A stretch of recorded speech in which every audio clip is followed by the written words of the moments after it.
Springtime has arrived in San Diego County. I mean, obviously, look at this dress. And because San Diego is a destination city with plenty of things to do throughout the year, these are special things you can do only during springtime. So let's explore these 10 awesome things that you can do in San Diego while you're visiting or while you live here. And I've lived in the San Diego County my entire life, so I've done pretty much all of these, but there are a few that I actually didn't even know about until recently. So we're going to kickstart this list off with the Spring Oasis theme at InsideOUT. And yes, I'm wearing the same dress that I wore when I visited. At InsideOUT, you can enjoy a very lively atmosphere, refreshing cocktails, and an incredible ever-changing decor. In fact, this is what this restaurant is known for during the holidays and the changing seasons, is that they change the theme of the restaurant throughout all of them. So with the different season or the different holiday, you get a different menu. And you will want to be sure to make a reservation for this because it is very popular. Side note, I will be making a separate video just about InsideOUT because it is that cool. Nothing screams spring like cherry blossoms, right? So enjoy the tranquility of the Japanese Friendship Garden at Balboa Park. There is an entrance fee of $14 for general admission, but if you're a student, active military, or senior with a valid ID, you can get in for $12.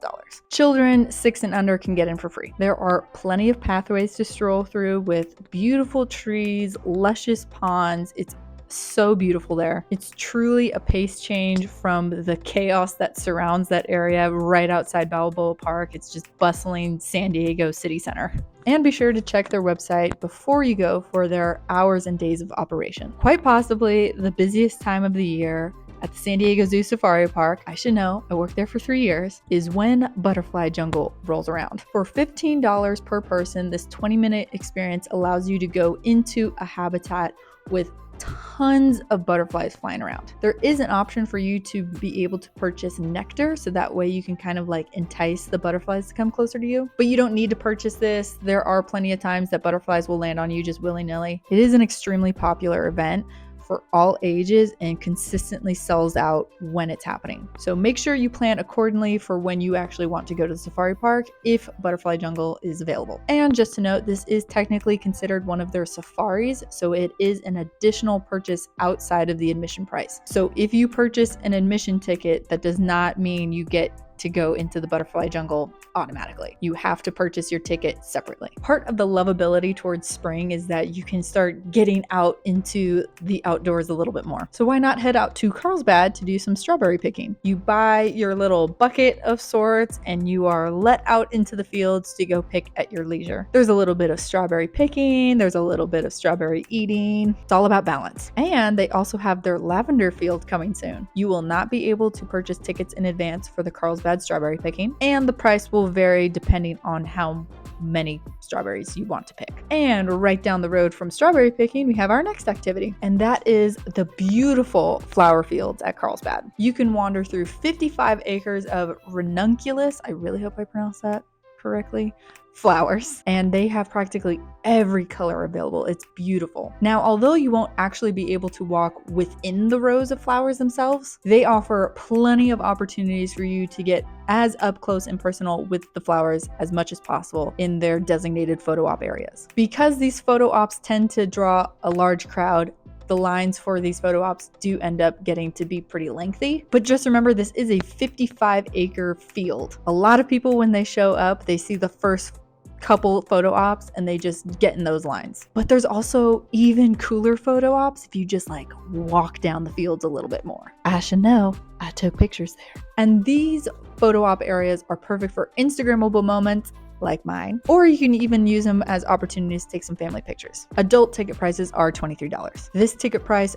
does not include any bouquets of flowers. It is simply the entrance fee into the flower fields themselves. But if you want to buy some flowers while you're there, no one's stopping you. They are known for selling out on weekends and holidays, so be sure to purchase your tickets ahead of time. Now, this next place doesn't really do as many changing themes as maybe InsideOUT does, but they do offer changing themes in this area, and that's Belmont in Bloom at Belmont Park. Belmont Park is located at Mission Beach, and although you can enjoy what they already have there, thrilling rides, rope courses, escape rooms, mini golf, but you can experience these extra special seasonal things during these sorts of events. During Belmont in Bloom, you can experience seasonal decor and treats and photo ops, character meet and greets, live entertainment with local artists, sip and paint workshops, succulent arrangement workshops, a Mother's Day brunch, and a lot more. You can gain access into Belmont Park without a ticket. So if you wanted to just like wander around, look at the decor, take some cute pictures,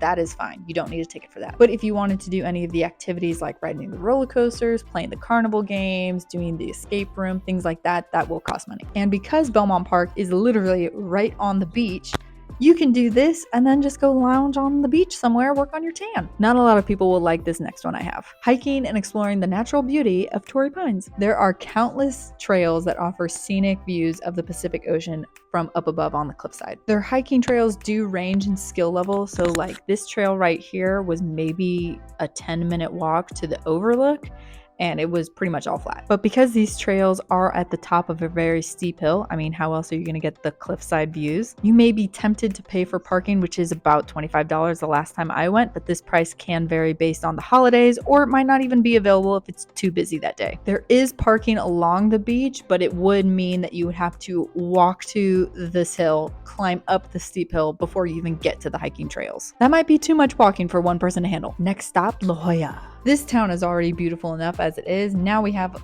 the Hoya Art Walk. So you get a chance to stroll through this beautiful town in general while also looking at some stunning galleries and local artist work. Perhaps you will find that next springtime piece of art you can hang in your house. Now let's go back to Balboa Park for a second, shall we? Although the Japanese Friendship Garden is something you can experience at any point throughout your time in San Diego, Art Alive and Bloom Bash are two things to do in Balboa Park, but you can only do them for a very, very short amount of time in spring. Art Alive is almost an exhibit within the exhibits because you can marvel at these stunning floral arrangements that are inspired by famous works of art. You can also enjoy live music, delicious cuisine, and then just wander around the beautiful Balboa Park in general. So that's Art Alive, but what's Bloom Bash? So Bloom Bash is almost like the pre-party that kicks off the Art Alive weekend. And Bloom Bash gets wild and it sells out every year. But this event is not for everybody. Not only is it a 21 up event, but the ticket to even get into Bloom Bash is a hefty price tag. The prices start